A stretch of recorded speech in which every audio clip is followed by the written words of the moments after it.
Hello दीदी बहनी भैया नमस्ते। और कृष्ण सोहर सुनावे चलते ही बहुत अच्छा सोहर है। आप सबको पसंद आवे तो ज़्यादा से ज़्यादा हमारा वीडियो शेयर करें और कमेंट में बताइए हमारा सोहर आप सबको कैसा लगे। कहाँ पे बोले कोयलिया तो कहाँ पे मोर बोले हो सखिया, कहाँ पे बोले सारिसवा महाले उठई सोहारी हो सखिया, कहाँ पे बोले सारिसवा महाले उठई सोहारी हो।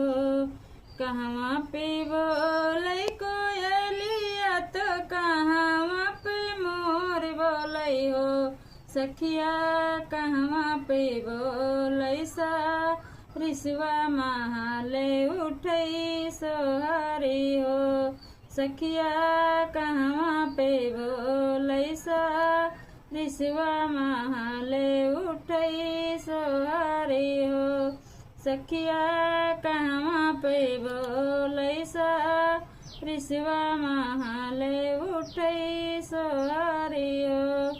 बिंद्रवन में बोले कोयलिया तो मथुरा मोर बोले हो सखिया, गोकुला माँ बोले सारिसवा महाले उठई सोहारी हो सखिया, गोकुला माँ बोले सारिसवा महाले उठई सोहारी हो।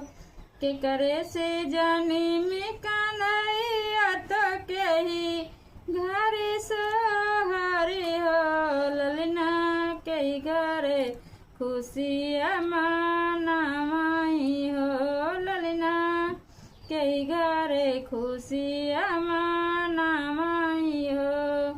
देवकी से जाने में कन्हैया वासुदेव खुशी भाई हो ललना, नंद घरे जाने में कांधैया माले उठे सोहारी हो ललना, नंद घरे जाने में कांधैया माले उठे सोहारी हो ललना, नंद घरे जाने में कांधैया माले उठे